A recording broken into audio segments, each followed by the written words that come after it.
we are talking to Miss Brown, a teacher at Martha Ellen Stillwell School of the Arts. Hello, how was your day today? It was a long day, but it was a good day. First question, what effect does nitrogen dioxide have on the people of Atlanta, Georgia? So, because Atlanta is a larger city, because we have many cars and our public transportation isn't as developed as like places like New York or something, a lot of people drive their own cars, and NO2 is the main gas that is let out of car exhaust. So we have a lot of that pollution, and it causes us to have acid rain, and the air quality is bad, and it can cause respiratory problems.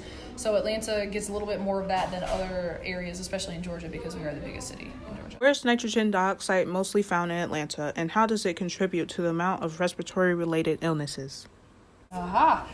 It's mostly in the more populated urban areas. So like in downtown, midtown, Buckhead areas, where we've got a lot of people living there, a lot of through traffic, or people commuting into the city or out of the city on a daily basis. And it's increased the respiratory problems that we have. And there have been, I think it said, we had like 40 code orange days where, like, because of the quality of the air, people and children were not supposed to be outside during the day, especially in the summer when there's a lot of heat and all of these gases in the ozone layer are piling up. So it's mostly in the city. The surrounding areas, like where we are right now, not as bad, but it's not much better. What action should citizens of Atlanta take to minimize the danger of nitrogen dioxide?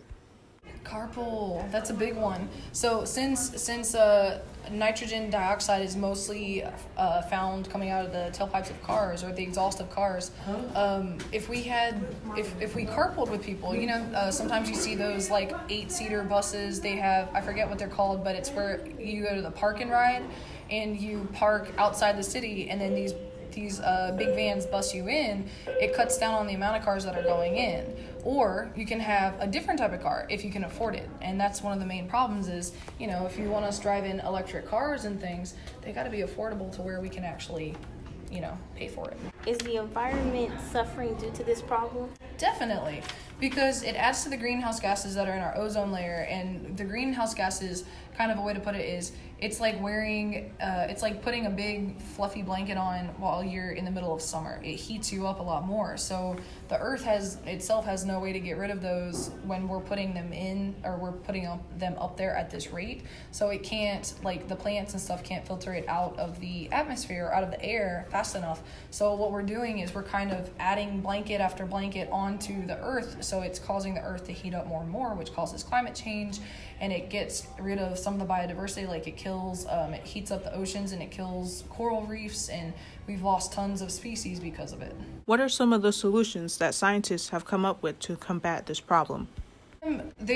A lot of the stuff that they've done is regulatory. So they say that certain factories or companies that are putting those emissions out, they are not allowed to use certain things, or they can't use a certain amount of them. So they're just trying to regulate how much of the product they use that puts the byproduct of nitrogen dioxide out.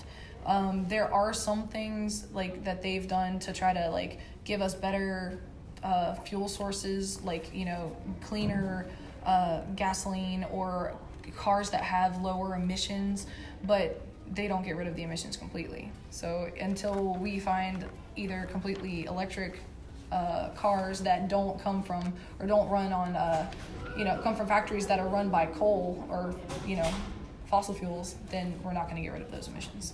Thank you so much for taking time out to talk with us. That was Ms. Brown talking about our nitrogen dioxide problem in Georgia.